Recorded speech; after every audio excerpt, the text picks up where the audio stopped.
ازيكم؟ انا عبد الرحمن محمد وانتوا بتسمعوا حلقه جديده من البودكاست بتاعنا على اليوتيوب.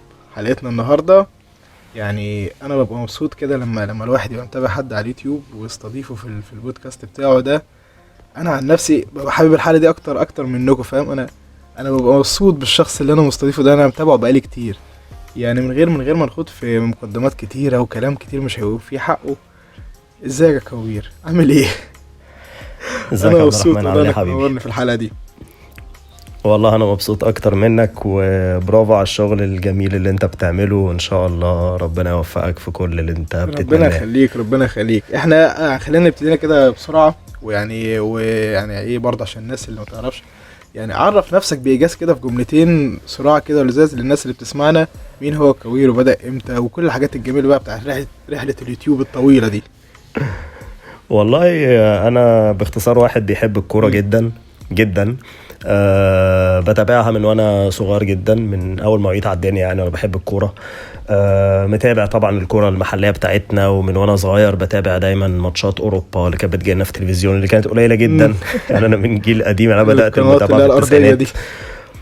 اه بالظبط، فالماتشات كانت محدودة جدا، وبنعتمد بقى على معرفتنا في الكورة بالنشرة الأخبار اللي بيجينا فيها ملخص في 10 دقايق أو ربع ساعة كده، يقول لك إيه اللي حصل في الدنيا الدنيا زمان كلها. كانت صعبة عليك، ما كانش وكان فيه فيسبوك بقى، ما كانش فيه ما كانش ابلكيشن فيه يجيب لك سوشيال الجون قبل ميديا ولا ما أي حاجة. يدخل. الدنيا عندنا كانت لسه بدائية شويتين ثلاثة. فلكن كان الواحد يعني كونه بيحب الكورة، فدايما كنت بحب أقرأ الأخبار حتى في الجرايد. بشوف الملخصات اللي بقولك عليها أسبوعيا دي، وكان بيجي لنا ماتشات قليلة جدا، ماتشات اللي هي بقى مهمة مم. جدا في أوروبا. طبعا الدوريات ما كانتش بتجي لنا خالص، كان بيجي لنا من كل جولة مثلا من دوري أبطال أوروبا يجي لك يا ماتش. خبر ابيض. خصوصا في الأدوار الإقصائية، يعني مثلا كان دور ال 16 يجي لك ماتش، من دور ال 16 ماتش مم. واحد، فاهم؟ دور الثمانية نفس الموضوع. طبعا نهائي دوري أبطال أوروبا ده بقى كان حدث مقدس بالنسبة لأي حد بيحب الكورة طب في كنت مصر، بتتفرج يعني عليه واحنا فين؟ كان صغيرين. بيجي على الحاجات الارضي، على التلفزيون اللي هو الارضي، النهائي كان كان بيجي بيذاعوا على كان القناه بيذاعوا النهائي التانية بس. تقريبا. هي لا، مش بس بقول لك، كان كل جوله يجي لك فيها ماتش. يعني مثلا دور الثمانيه، انا اه. مثلا هديك مثال، مثلا ببطوله 99 اللي خدها مانشستر امم. يونايتد. كان بداوا يذيعوا ماتشات مانشستر يونايتد من دور الثمانيه، ساعتها كانوا بيلعبوا انتر ميلان. فكان مثلا ماتش الذهاب بتاعهم اللي اتلعب في مانشستر وخلص 2-0، ده يجي في امم. التلفزيون. نستنى بقى اسبوع الماتش العوده، فاهمني؟ هو يعني مش عارف ليه هم كانوا متابعين تقريبا، كانوا حاسين ان مانشستر يونايتد ده اللي ياخد البطوله. آه ف بس انا فاكر والله ان برضو كان ماتش بايرن في السيمي فاينل، يعني لان الماتش كان بيتلعب في يومين امم. مختلفين. فالماتشين مثلا، يعني النهارده كان ماتش مانشستر يونايتد واليوفي في السيمي فاينل، بكره كان بايرن ميونخ ودينامو كييف. ساعتها تخيل، دينامو كييف كانوا جامدين جدا ساعتها، وصلوا السيمي فاينل في 99، كانت بطوله قويه امم. جدا. والله انت رجعتني لذكريات حلوه قوي ده بتاعت التلفزيون العتيق بتاعنا. ده موضوع متابعة لا لا، الكرة ده موضوع العالمية لوحده. في التسعينات في ازاي؟ اه. التسعينات دي كانت صعبه يعني جدا انت والله متخيل ان ما علينا. كانش فيه بس ابلكيشن كده يعني، بيجيب لكم الجون قبل ما بيدخل بيقول لكم مثلا نتيجة 1-0؟ ما كانش فيه الكلام ده كله. بس تخيل بقى ان ده خلاني فاكر الذكريات طبعا دي يعني اكتر بكتير من اللي بشوفها انت دلوقتي. بالنسبة لك اكيد لان كل الموضوع ماتش انت دول. بتقعد مستني اه. بالاسبوع، فاهمني؟ عشان تشوف ماتش واحد، فاهم؟ احنا دلوقتي انت اليوم الواحد فيها عندك 15 15 ماتش. ماتش اه. ممكن تشوف. انت مش ملاحق تشوف ايه ولا ايه. فده حتى خلى المعلومات او البطولات اللي الواحد تابعها وهو صغير محفورة في الذاكرة عنده بطريقة اقوى بكتير جدا من البطولات بتاعت طب دلوقتي. احنا عامة في مصر كانت الكرة العالمية زمان واخدة حقها، يعني ايام التسعينات وكده كانت الكرة العالمية واخدة حقها زي دلوقتي، وفي برامج مخصصة للكرة العالمية وايه اللي حصل واللعيب ده راح فين واللعيب ده عمل ايه، ولا كانت الموضوع كله متركز بس على الاهلي والزمالك ومنتخب مصر؟ لا، كان في والله الله يرحمه الكابتن حمادة امام، كان طبعا بيعمل برنامج اللي اسبوعي. هو جميع اهداف كان كل اسمه الدوريات ده. كان اه. كان قبل حتى ما يعمل كان حاجه اسمها حاجه مع الثعلب، مش فاكر كان اسمها ايه. دي كانت قريبه شويه امم. مش بعيده. لكن في الاول خالص كان في برنامج، والله مش كرة فاكر في اسمه ايه، الملعب كان ولا بيجي على كان القناه ايه؟ الثالثه. لا، ده الكاميرا في الكاميرا في الملعب. الكاميرا الملعب. في الملعب اه. ده كان، لا، الكاميرا في الملعب ده كان حاجه اه. تانية. كان الماتشات المحليه كان بينزلوا بقى يدخلوا اوضه اللبس ويعملوا لقاءات مع اللعيبه قبل اه. الماتشات وبعد الماتشات والكلام ده. لكن لا، برنامج الكابتن حماده امام كان ان هو بيلخص لك اللي حصل في الكوره في الدنيا امم. كلها، في مثلا في نص ساعه او حاجه، باللقطات بقى، بالاعادات، بالاهداف، بكل البرنامج حاجه. ده لحد قريب كان فدي بيجي صح، برضو اللي هو كان كانت بيجي يوم الجمعة ده؟ لحد ما قبل ما يتوفى الكابتن حماده امام، اعتقد ان هو كان حاجه مع الثعلب، مش فاكر كان اسمها ايه والله، كان اسمه ايه بالظبط البرنامج ده. كان واحد كان في برنامج اسمه السهره الرياضيه، كان بيجي على القناه الرابعه. القناه الرابعه دي اللي هي كانت مخصصه للاسماعيليه اصلا، هي اسماعيليه بس. فكان في والله بالظبط. لكن لا، كانت بتيجي على كنا احنا عشان في القاهره بنستقبله ويتذاع في اسماعيليه. لو كان القاهره واسماعيليه بس لو حد بره المحافظتين دول ما يعرفش يشوفه، فاهم؟ فده برضو كان بيجيب لك، برضو كان بيلم لك شويه اللي بيحصل في الدنيا. فمن هنا بقى انت بدات تتعرف على اللعيبه وترتبط باللعيبه اللي انت حبيتها من وانت صغير والكلام ده. فوالله كانوا بيحاولوا يعني يدونا محتوى كوره في نطاق الامكانيات المحدوده جدا اللي كانت معانا دي. الناس كانت بتجتهد والله ان هي توصل لنا اللي بيحصل بره باحسن شكل ممكن يعني. طب انت بالنسبه لك ايه اكتر ماتش فاكره بقى في الفتره دي، في اللي هي فتره القناه الثانيه؟ اكتر ماتش انت لسه فاكره لحد دلوقتي بعد كل السنين اللي عدت دي؟ الماتش اللي عمري طبعا ما هنساه كان نهائي دوري ابطال اوروبا 94 بين ميلان وبرشلونه. لان انا مشجع لاي سي ميلان يعني. هو ده الماتش يمكن حتى اللي خلاني احبهم يعني، ان ده كان النهائي الثاني على التوالي اللي بيلعبوه. كانوا اتغلبوا النهائي اللي قبله من مارسيليا 1-0، فوصلوا الفاينل الثاني ده. وكانت مفاجأة مدوية، لأن برشلونة ساعتها كان قوي جدا، كان فريق محترم جدا وفيه أسامي تقيلة جدا، وكانوا داخلين الماتش ده بغرور كبير قوي. وكان فيه بيلد اب للماتش ده بقى، ان هو كان فيه تصريحات من يوهان كرايف اللي هو كان مدرب برشلونة، وبيقول ان احنا واثقين من نفسنا جدا وميلان ما عندوش اي حاجة نخاف منها. ونزلوا شالوا 4 فاهم؟ كان ماتش مفاجأة، وكان ماتش حلو جدا من ميلان. طبعا برشلونة طبعا كان ماتش طبعا للنسيان بالنسبة لهم، وكان بيتلعب في أثينا انا فاكر يعني. وحتى بعد كده بعدها ب 13 سنة اتلعب تاني النهائي في أثينا، وميلان خدوا ساعتها من ليفربول عشان يردوا اللي حصل في اسطنبول قبلها بسنتين يعني. فلا، نهائي 94 ده طبعا كان من احلى النهائيات اللي انا شفتها يعني لدوري ابطال اوروبا. تمام جدا. وبعدين بقى قررت ان انت تدخل مجال اليوتيوب امتى بقى؟ بص، هو ما كانش قرار يعني. انا الموضوع بدأ معايا ان انا زي ما اقول لك، انا واحد بيحب الكوره، وبحب لما كبرت شويه وبدأت بقى اشتغل ويبقى معايا فلوس الى حد ما بدأت اسافر اشوف ماتشات بره وبتاع. وكان اخرهم قبل يعني بقى موضوع اليوتيوب والحاجات دي، كنت في يورو 2016 حضرت فيها ماتشات كتير. رجعت من هناك يعني مش عارف يعني، انا في فيديو حاطه عندي على الهوم في الشانل اللي هو بحكي الحكايه كلها. ف يعني جالي ايميل من الفيفا اللي هو نيوزلتر، طالبين مني سيرفي يعني رأيي في حاجات معينه. حاجه بقى ادت لحاجه، عملت السيرفي لقيتهم باعتين لي عايزين رقم تليفوني. طب احنا عايزين نكلمك. ما بقتش مصدق نفسي طبعا من اللي بيحصل. رحت كلموني في تليفوني يعني عايزين يعرفوا مني انا قد ايه انفولفد في الكوره، وقد ايه انا بحب الكوره وبحضر ماتشات وبسافر. كل ده من غير ترشيح لحد ولا اي حاجه؟ ده كل الموضوع كده؟ لا لا لا لا لا، ده كده الموضوع ده جه لوحده من غير ما حد يقول اي حاجه، يعني الموضوع جالي كده بالصدفه البحته يعني. بعدها لقيتهم بعتين لي انفيتيشن ان انا اسافر الهيد كوارترز بتاعه الفيفا، عشان هم عايزين المشجعين اللي هم الفاناتكس بتوع الكوره اللي انا واحد منهم، اللي هم اعتبروني يعني واحد منهم، عشان يحسنوا ازاي يحسنوا تجربه المشجع اللي رايح يحضر كاس العالم.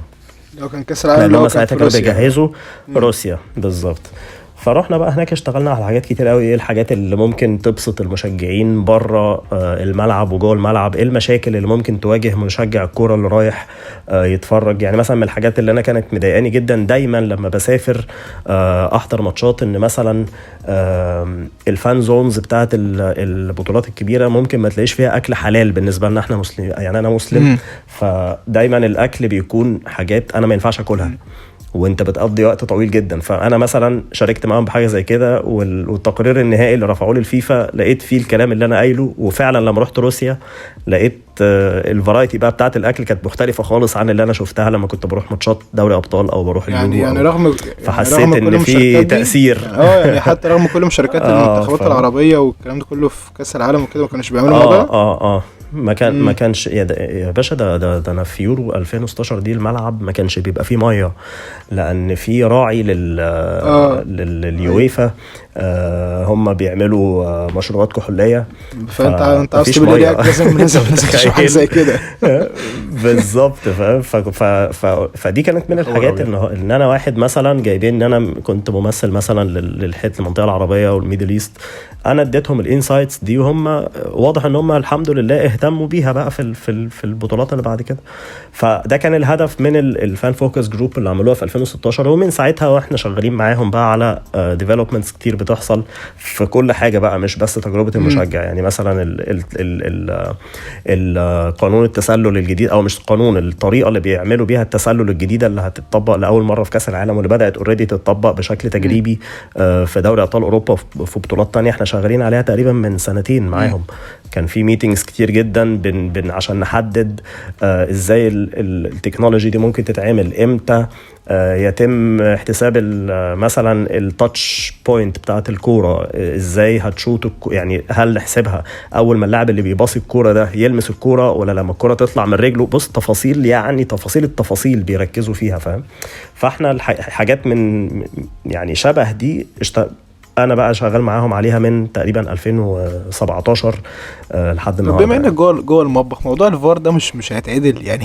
بما انك مع الناس اللي قاعده، موضوع الفار بقى والكتف والجنب ما هو ده اللي هم بيحاولوا يعملوه. يعني انا على فكره انا الموضوع مستفزني جدا، لان هم بيركزوا في تحسين تفاصيل صغيره جدا. يعني مثلا لو هامش الخطأ 1% دلوقتي مع وجود الفار، هم عايزين كمان يقللوا 1%. ليه؟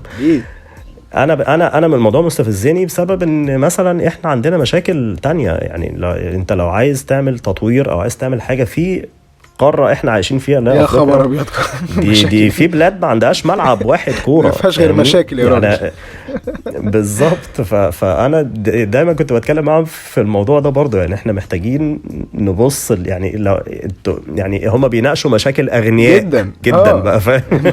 واحنا سايبيننا بقى في اللي احنا فيه ده. لا، اللي بتكلم على القاره كلها. احنا مصر، لا والله احنا مصر على فكره احنا يعتبر متطورين جدا شويه بالنسبه مقارنه ببلاد تانية حتى بره افريقيا. لا حتى بره افريقيا، ولا احنا نعتبر متطورين من ناحيه البنيه التحتيه، من ناحيه ان احنا اصلا عندنا فار في الدوري. في بلاد كتير لسه ما عندهاش فار في الدوري. واحنا جبنا فار بس الكاميرات اللي بتذاع تطبيقه هو اللي فيه مشكله. الكاميرات اللي بتذاع الماتش تطبيقه هو اللي فيه مشكله. بالظبط. ايوه. طب بالظبط. بس انت حضرت حوالي كام ماتش بره مصر؟ يعني حضرت كام يعني لو جيت تحسبهم كده؟ لا كتير، مش هقدر والله احسبها، مش هعرف كتير جدا. طب انت بالنسبه لك كان احسن ماتش حضرته في الاستاد كان ايه؟ كان ميلان وبرشلونه في دوري ابطال اوروبا 2013، وده يعتبر اخر ماتش محترم لعبوه ميلان في دوري ابطال اوروبا. لا كان في اللي جابوا الاهداف ساعتها كان كيفن برينس بواتينج وسولي مونتاني. ايوه الثنائي الغاني. ويعني هو بقول لك الماتش ده انا حضرت ماتش الذهاب خلص 2-0 وكان وشي حلو عليهم، فاهم؟ كان في سان سيرو. العوده برشلونه كسب 4-0، ومن ساعتها يا باشا وبص ميلان ما شافش بقى قدامه في دوري ابطال اوروبا لحد النهارده يعني. فده كان ماتش جميل طبعا، عمري ما انساه. الاجواء في السان سيرو عموما من احلى الملاعب اللي ممكن تزورها في حياتك هو السان سيرو. يعني انت بالنسبه لك ملعب عشان انت بشجع الميلان، ولا عامه الجمهور هناك الدنيا؟ لا يعني اعتقد ان انا رايي ده بايزد جدا، لان انا مشجع الميلان، لان في ملاعب تانية حضرت فيها ماتشات جمهورها برضو كان يعني على فكره الجمهور اللي قوي جدا مثلا جمهور مارسيليا. يعني انا كان في ماتش فرنسا والمانيا في يورو 2016 في السيمي فاينل، حضرته في مارسيليا. فالحته اللي ورا الجول بقى بتاعه الالتراس بتوع المدينه، يعني كانوا رايحين يشجعوا المنتخب ساعتها. لا مجانين يعني الجمهور الاوروبي ما طلعش جمهور مهذب ومحترم وقاعدين بيفرجوا، مش زي ما الصوره اللي مرسومه لنا دي. لا خالص. يعني انا لما رحت ميلان جمهور اصلا دمروا لي الاكسبيرينس بتاعتي. انا كنت مستني بقى اللي انا مستني التجربه المثاليه بقى بتاعت دخول الملعب سهل، مش عارف الاستاد انت عارف الكرسي بتاعك فين، انسى يا باشا مفيش الكلام ده. الناس قاعده على السلم زيهم زينا يعني بزراميط خالص يعني. فاهم، ما كانتش بالتنظيم اللي انا كنت مستنيه خالص يعني. فلا الجمهور كله في الدنيا كلها على فكرة شبه بعض، مش الفروقات مش كبيرة يعني. ما هي دي النقطة. انما احنا عندنا مجانين يعني، هو بيجمعهم جنون الكورة ده فاهم، بيجمعهم ولا يعني الدنيا نفس الأجواء الحلوة اللي انت بتشوفها مثلا لما بتروح ماتش الأهلي أو الزمالك في مصر، لا ده هتشوفه في حتة تانية كتير. ايوه. طب انت كان ايه بالنسبة لك احسن جون شفته من الاستاد يعني؟ كان ايه احسن جون انت فرحت ان انت كنت في الاستاد يوم عشان تشوف الجون ده؟ احلى جون في استاد، بص هو مش احلى يعني. انا مثلا كان عندي حلم كده في حياتي ان انا اشوف البرازيل في ماتش في كاس العالم. فعملت ده في روسيا في 2018. كان ماتش البرازيل وكوستاريكا. هو الجول اللي انا هقولك عليه ده هو يعتبر رقم قياسي في تاريخ كاس العالم لحد دلوقتي، لان نيمار ساعتها جاب جول في الدقيقه 98. فالجول ده هو اكتر جول اتسجل في وقت متاخر في تاريخ كاس العالم، الدقيقه 98. ده شيء كويس انك قدرته. فهو ريكورد بقى لحد النهارده انا شفته بقى في الملعب فاهم. وشفت كريستيانو وهو بيسجل هدف في كاس العالم برضو، ده حاجه انا شايف ان هي يعني لسه ميسي بقى، حاول بقى اشوف ميسي بقى بيجيب جول في قطر ان شاء الله جاي تبقى متواجد فيها بنسبه كبيره يعني ان شاء الله. طب انت يعني بمناسبه السيره مين هياخد كاس العالم؟ انا برشح البرازيل بصراحه. اشمعنى يعني ليه كاس العالم ده الناس بدات بقى يعني تحط نظرها على البرازيل والارجنتين وهم هيبقى في النهائي اولا لان الكاس ده بيتلعب بره اوروبا، يعني دايما الكاس لما بيتلعب في اوروبا بيبقى حكر على اوروبا، باستثناء طبعا كاس 58 اللي خدته البرازيل. لما الكاس بيتلعب في اوروبا ما بيطلعش بره اوروبا، فالكاس ده بره اوروبا بيتلعب في اسيا. ولو تبص كده انا حاسس يعني طبعا هعمل لسه بس سلسله حلقات يعني تبتدي ان شاء الله يوم الجمعه الجايه عن المنتخبات المشاركه وبتاع، فهتحس ان في حاله ركود كده في اوروبا، يعني منتخبات اسما كبيره لكن يا اما هتلاقيهم لسه بيبنوا جيل جديد، يا اما هم في نهايه جيل قوي، يا اما منتخب مثلا زي فرنسا رايح بغيابات كتير واصابات كتير. فحاسس ان اوروبا لا ممكن تسكيب الكاس ده، والسيطره بتاعتهم بقى اللي مستمره من 2006 دي المفروض انها تتكسر بقى المره دي. وكمان ان البرازيل بعيد بقى لها كتير عن كاس العالم، يعني احنا السنه دي بين 20 سنه البرازيل ما خدتش كاس العالم، فاعتقد ان هم بقى المفروض يقولوا كلمتهم. ده غير بقى ان هم فنيا منتخب قوي جدا ومتكامل وعندهم خيارات كتير جدا وجاهزين، يعني حاسس ان البرازيل جاهزه ان هي تاخد كاس العالم خلاص بقى، يعني الغياب طول قوي. صح انت معاك حق. الموضوع من 2006 خلاص بقى او كلها اوروبا يعني فاهم. يعني كفايه عايزين تغيير بقى. هو بصراحه الفروقات كانت كبيره يعني هو الكلام كان مستحق. أيوة. يعني الفروقات كانت كبيره جدا وامريكا الجنوبيه خدت غطس كده قوي جدا في ال20 سنه دي. لا كانوا سيئين جدا يعني. فالبرازيل المره دي لا يعني عاملين جيل كويس قوي وممكن جدا يعني. انا في رايي ان هم المرشح الاول بالغيابات اللي عند فرنسا، يعني فرنسا داخله كاس العالم بشويه غيابات كده ممكن تأثر عليهم بشكل كبير. هتكلم عن تابعوني بقى في حلقات كاس العالم بشكل تفصيل اكتر بقى، هتكلم بالتفصيل بقى بالظبط على الكلام ده بالظبط. طبعا على سيره اليوتيوب كمان هسألك سؤال كده برضو، خلينا نتكلم على حته اليوتيوب في سؤال بسيط كده. انت ايه رايك في اليوتيوب دلوقتي يعني، او في محتوى الكوره على اليوتيوب في الوقت ده، بما انه هو ده اكتر وقت تحس ان محتوى الكوره يعني في ازدهار كده وفي فيديوهات كل يوم وفي ناس كتيره وفي محتوى كتير. انت ايه رايك في الفتره دي؟ والله انا مبسوط جدا بان الموضوع ماشي وعاجب الناس وفي تفاعل وان الناس يعني اتمنى ان احنا نكون بنقدم للناس يعني في المقام الاول يعني احنا بنقدم محتوى ترفيهي ان هم يتبسطوا وان هم قاعدين بيتفرجوا علينا. يعني لو انا بقدم لهم ربع ساعه او 20 دقيقه 3-4 مرات في الاسبوع، اتمنى ان هم يكونوا مبسوطين وهم قاعدين بيتفرجوا، ما يبقاش قاعدين متنشنين او متعصبين. انا عن نفسي ما بحبش اخلي الموضوع تعصب وتنشنه وخناقات، لا انا عمري ما بعمل كده. ما بحبش ادخل في عداوات يعني مع جمهور ولا مع حد، او يكونوا بيستفيدوا بياخدوا معلومات مهمة في الكورة. أنا أحب إن الشباب يكون مهتم برياضة، مهتم بمعرفة عن كأس عن كرة القدم عموما بشكل عام. أحبهم يمارسوا الكورة، يعني أحب الجيل الجديد أو الأطفال الصغيرين إن هم يتعلقوا بالكورة. دي حاجة كويسة، رياضة مهمة مفيدة ليهم لو اتعلقوا بيها. فأتمنى إن احنا نكون بنقدم ده.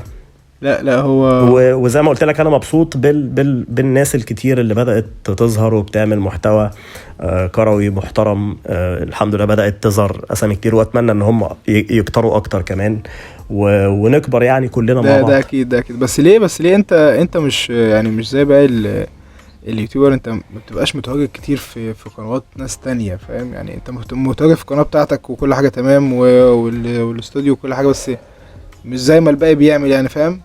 كل واحد لازم يسول التاني كده في كل قناة. هل انت يعني الموضوع ده بالنسبة لك؟ لا هو مش قرار مني. لا هو مش قرار مني والله. لما بيكون في فرصة انا بعمل كده، لكن هو الفكرة كلها ان دايما بتكون الظروف لا خالص. يعني لا انا حتى طلعت يعني هم كلهم بقوا اصحابي خلاص الحمد لله، وتقابلنا كتير. يعني كل الاسامي اللي انت تعرفها في اليوتيوب الكروي احنا كلنا اصحاب. يعني كلها شلة واحدة كده.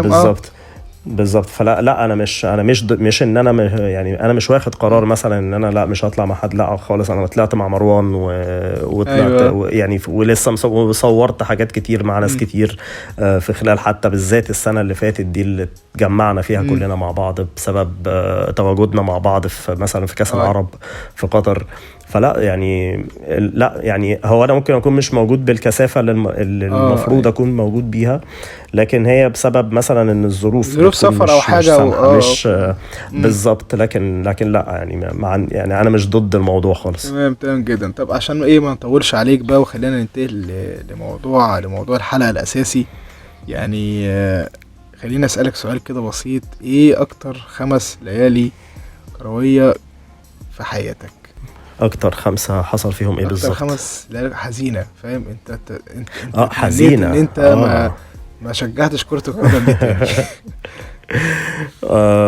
والله ممكن نقول يعني ممكن نقول هم مش كتير على فكرة. ممكن نقول بعدهم ليلتين كده، ليلتين فرحة برضه عشان ايه ما يبقاش الموضوع كله كآبة، فاهم؟ لو يعني هو بص، انا الكورة عموما انا عندي مشكلة مع الكورة اسمها النادي الاهلي.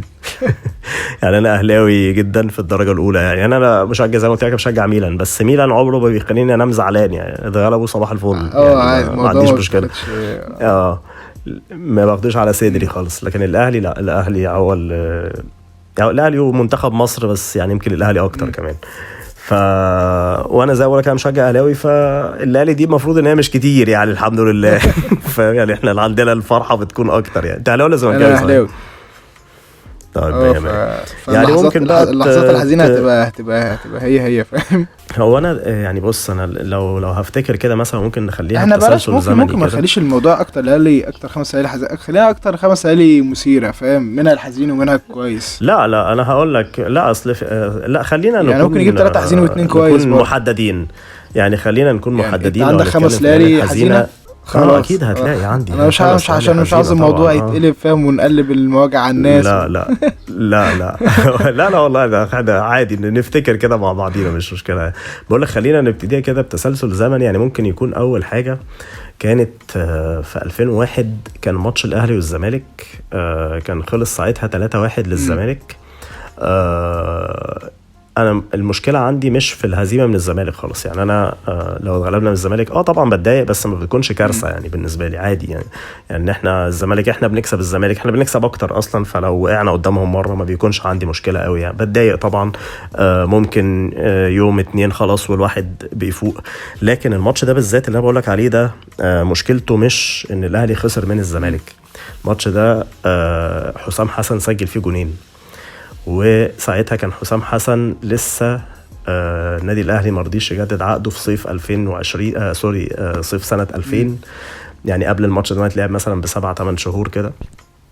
وساعتها زي ما اتكلمنا انا وانت في بدايه الحلقه، ما كانش فيه بقول لك سوشيال ميديا، ما كانش فيه اخبار، يعني برضه عشان نقرب الدنيا قوي للناس اللي هي يعني من الناس اللي هي ما كانتش موجوده ساعتها. الموضوع عامل كده زي موضوع عبد الله السعيد مع الاهلي لما راح بيراميدز وجاب جون في اول ماتش ليه لما نزل من الطياره راح لعب الماتش. بس لا طبعا حسام حسن بقى يعني فرق ساعتها بقى دول بقى اولاد الاهلي اللي متربيين في الاهلي اللي فاهم الكلام ده كله. فساعتها كانت الصدمه الاولانيه طبعا كانت بقولك في صيف سنه 2000 لما البلد بقى كانت مليانه اشاعات، وايه ده حسام ابراهيم هيروحوا الزمالك ولا، والناس تقول لا ده مستحيل يعملوا كده، ازاي دول ولاد الاهلي. هو فاهم الدنيا ماشيه اشاعات كده بسرعه كده. هو موضوع حسام ابراهيم ده كان مين اللي غلطان فيه يعني برضه عشان فاهم كل واحد بيطلع يقول لا بلاش نقول مين اللي غلطان فيه، لان احنا طبعا ما نعرفش الكواليس كلها، فمش هقدر اجزم يعني مين اللي غلطان فيه.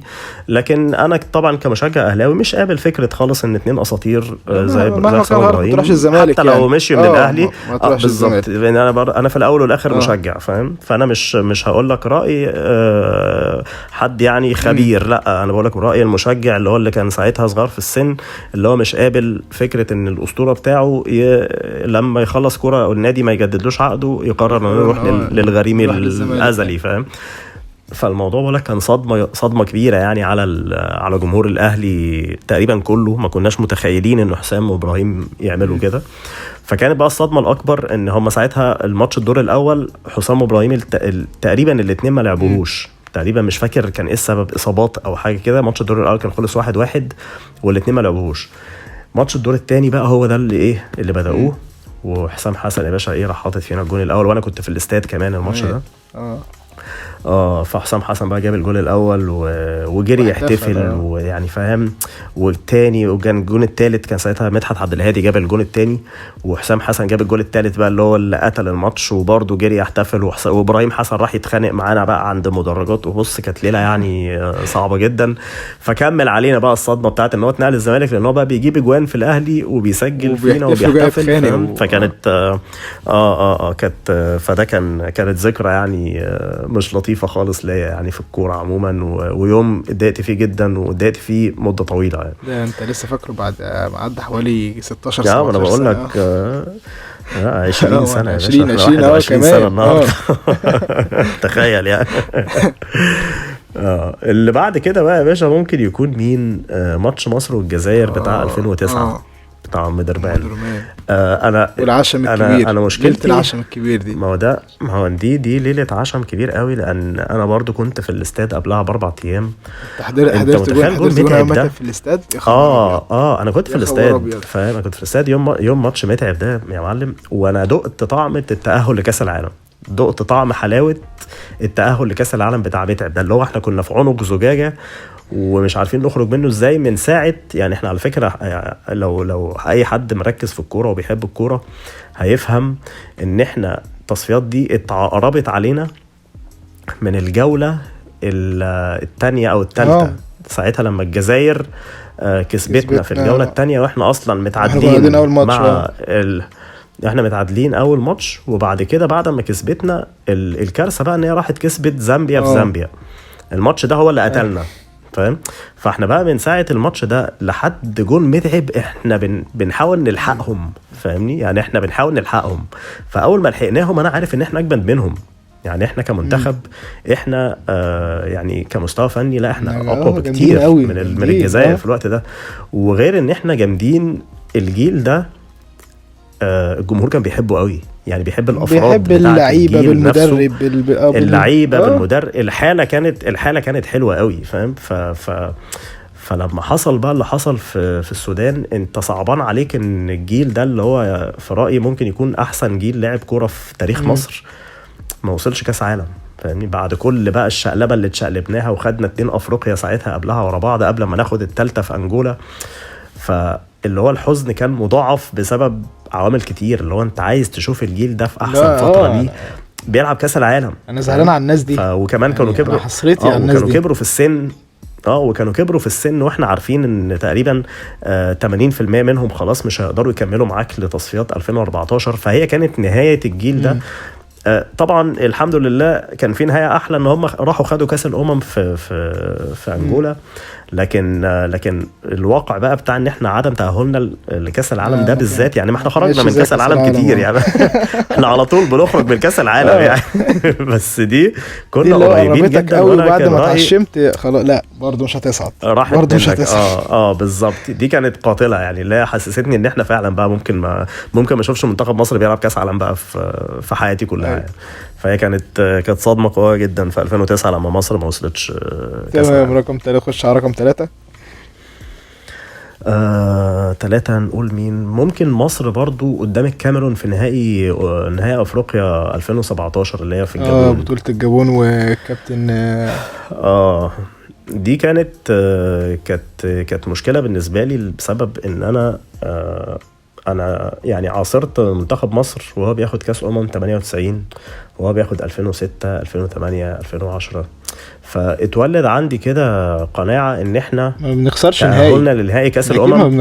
احنا ما بنخسرش نهائيات يا باشا، احنا وصلنا النهائي ده معناه ان احنا كسبنا. يعني هو في جيل كده وغير كده ما شافش مصر بتخسر نهائي افريقيا. احنا مرة واحدة خدنا 2 نهائي افريقيا ورا بعض لسعونا. لا وجاي لك مين يا باشا؟ جاي لك بقى البونبونيه بتاعتك الكاميرون اللي احنا دايما بنحط عليها ما تفهمش ازاي يعني، احنا حلوين وحشين، هم جامدين معاهم محترفين معاهمش، احنا كده بنكسب الكاميرون. وقبلها انت كسبان غانا في عامل بطوله دراميه بقى، وحسام الحضري بيصد ضربات جزاء وصد بوركينا فاسو في ملحمه. وكمان بقول لك يعني بقول لك يعني غانا والمغرب وبوركينا فاسو كمان على فكره كانت قويه جدا في الوقت ده. الثلاثه دول كانوا اجمد بالكاميرون المغرب اللي بس انت احنا عارفين ان الكاميرون ما بتكسبهاش بقالك ما بتكسبهاش خالص، كسبناها بالظبط فاهم. لا محمد النني نزل حط جون اصلا يعني والدنيا ماشيه بقى احنا خلاص هناخد بقى البطوله جميله والدنيا ماشيه حلو فاهم. فجي بقى ابو بكر الله نكد عليه راح مزعلنا في الدقيقه مش فاكر 87 ولا ايه. فالماتش ده ضايقني جدا، الماتش ده يعني انا فضلت قافل بعديه شويه حلوين يعني والماتش ده يعتبر هو كمان واللي حصل بعدها في 2017 المنتخب ده يعني يعتبر الجيل ده اخر مره لعب فيها بتقاليد منتخب مصر يعني، او كانت الناس مرتبطه بيه وبتحبه كانت سنه 2017 لان احنا من 2018 من ساعه ما لعبوا كاس العالم والجيل ده بقى معناش معاه غير مشاكل يعني عندنا مشاكل بقى من مشاركه كاس العالم بالظبط. فماتش الكاميرون في 2017 ده كانت صدمه قويه بالنسبه لي بصراحه. ضايقت جدا. خش على رقم 4. 4 ممكن 2017 سنة 2017 دي كانت مش لذيذة خالص. الأهلي وصن داونز 5-0 ولا دي ما كانتش ليلة حزينة؟ لا ده 19 لا دي كانت ليلة، لا دي مش حزينة. أنا هقول لك ليه. يعني ليلة صن داونز دي ما كانتش ليلة حزينة، الليلة الحزينة كانت ماتش الأهلي والوداد في نهائي 2017 نهائي ليه بقى دي كانت حزينة جدا بتاعت حسام البدري لأن أنا بتضايق جدا يعني أنا اتضايقت جدا في البطولة دي لان انا ساعتها كنت او مش شايف احنا كنا فعلا فريق كويس يعني. الاهلي ساعتها كان حسام البدري عامل فريق محترم الى حد ما، كان فيه كام نقطة ضعف مش كتير لكن الفريق ككل كان كويس. الحارس هو يعني حارس المرمى. لا وانت برضو كنت بتدافع بسعد سمير برضو كان عندك مش فاكر كان حسين السيد برضو بيلعب يعني كان عندك مشاكل في الدفاع يعني كان الدفاع وفي حارس المرمى يعني. لكن كان يعني انا لو بتكلم على الافراد كان في مشاكل في الافراد لكن المنظومه كانت كويسه وكانوا عاملين بطوله كويسه جدا. وحتى ماتشين الذهاب والعوده قدام الوداد الاهلي كان احسن في الماتشين. هم عملوا هجمه في الذهاب وهجمه في الاياب وخلاص بالظبط. هم كانوا اذكياء جدا وعرفوا يسجلوا فينا في الفرصتين تقريبا ممكن يكونوا الوحيدتين اللي جولهم في الذهاب والاياب. في المقابل انت دخلت ماتش الذهاب بمنتهى القوه ومؤمن زكريا ربنا يشفيه يا رب جاب لك جول عالمي.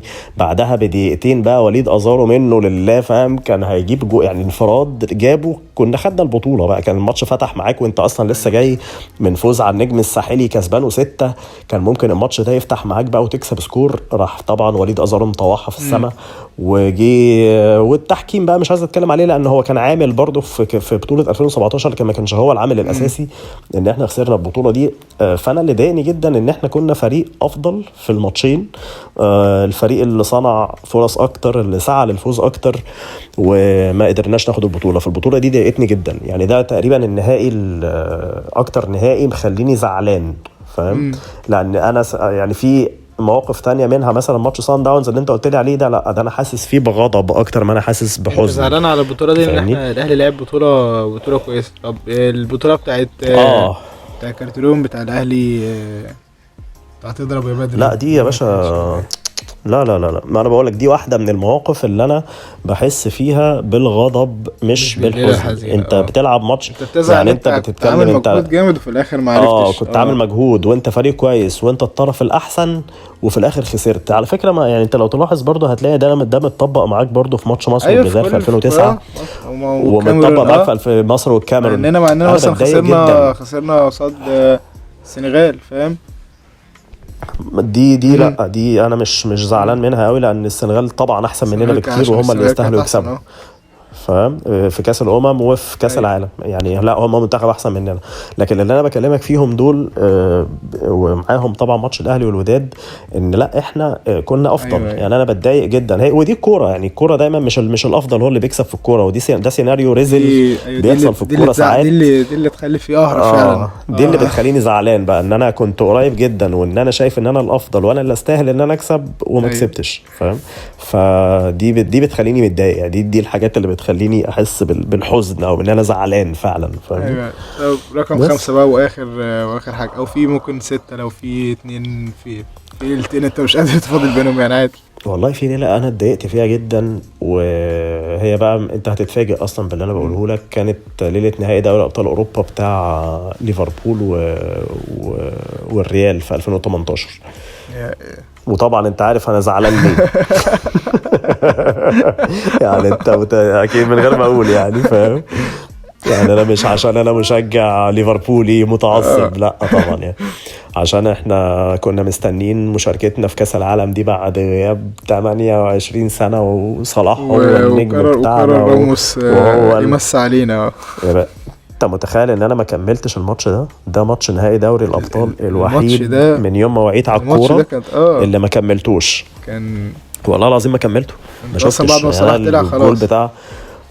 انا خلاص بقى انا اتفصلت وقمت قعدت في البلكونه وقعدت بقى بتابع الاخبار وبكلم الناس ونحلل الاصابه، هل الاصابه قويه مش قويه. انا خلاص بقى طلعت بره النهائي ده. الاثنين يا باشا يولعوا الاثنين. فاهم. انا كل اللي في دماغي صلاح هيلعب كاس العالم ولا لا. وللاسف شكوكي اللي انا يومها، انا من ساعه ما صلاح وقع وقعد يعيط انا عرفت ان هو عارف ان هو عنده مشكله. فاهم. فده كان يوم يعني صعب جدا عليا، لان احنا ساعتها لو تفتكر كانوا مسمينا منتخب باصي صلاح، يعني فاهم. احنا باصيله وراح وده السبب على فكرة اللي خلانا عملنا مشاركة يعني للنسيان في كاس عالم 2018. يعني هو صلاح لعب شكلا كده ماتشين روسيا والسعودية، بس صلاح كان بايظ يعني. كانت باينه جدا. لا صلاح كان لسه مصاب. مع صلاح ما كانت حالته صعبه جدا. يعني صلاح ما كانش فيت خالص انه يلعب كاس العالم ده، بس هو كان لازم يلعب، يعني لان دي كانت فرصته تقريبا الوحيده انه يلعب كاس عالم. يعني ربنا يستر، يعني ما تكونش يا رب ربنا يكرمه يا رب. بس المره الجايه دي ده موضوع كاس العالم بقى فيه في كل المنتخبات الكتيره دي، اظن هنشارك تاني. موضوع المفروض يكون اسهل علينا شويه يعني. فالليله دي كانت وحشه جدا، وكان نهائي دوري ابطال انا ماليش معاه ذكريات غير وقعت صلاح، غير ان صلاح وقع وخلاص بقى، وكاس العالم اتدمر بالنسبه لنا من يومها. فدي ده كان يوم يعني وحش. انا ساعتها اتضايقت، يعني انا ساعتها زعلت قوي على صلاح وعلينا ان احنا رايحين كاس العالم من غير النجم بتاعنا، وعلى مجهوده هو ان هو كان اول لعيب يروح لنهائي دوري ابطال اوروبا، لعيب مصري بقى والشعب. لا والله انا قصدي على كاس العالم. لا وبجانب كاس العالم انا قصدي على كاس العالم بقى كان المصريين كلهم بقى اليوم ده كله قاعد بيتفرج على التلفزيون مره واحده في الدقيقه لسه ما لحقناش حتى نقول بسم الله حاجه 20 تقريبا او حاجه في اول ماتش يعني. فده اللي زعل الناس انها راموس بقى قصيدها، مش اللي زعل الناس ان راموس قصيدها مش كره مشتركه وخلاص، فاهم. يعني مش هندخل في نوايا الناس، بس يعني هي اللي حصل وكانت ليله مش لطيفه خالص بالنسبه لي. اللي حصل كده. تحب تزود حاجه كمان على 5 ليالي دول ولا كفايه حزن بقى؟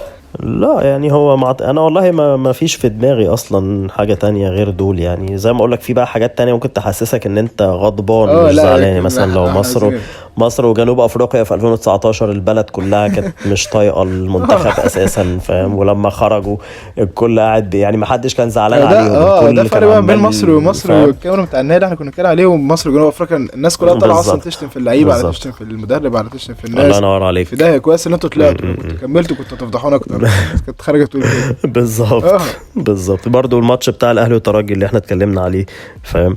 الاهلي والوداد في 2022 ده انا تقريبا انا قاعد والله العظيم يعني انا كنت قاعد مع اصحابي من قبل ما يبتدي الماتش وهم في الاستوديو التحليلي، قلت لهم يا جدعان الماتش ده 100% الاهلي خسر. كانت باينه 100%. برضه.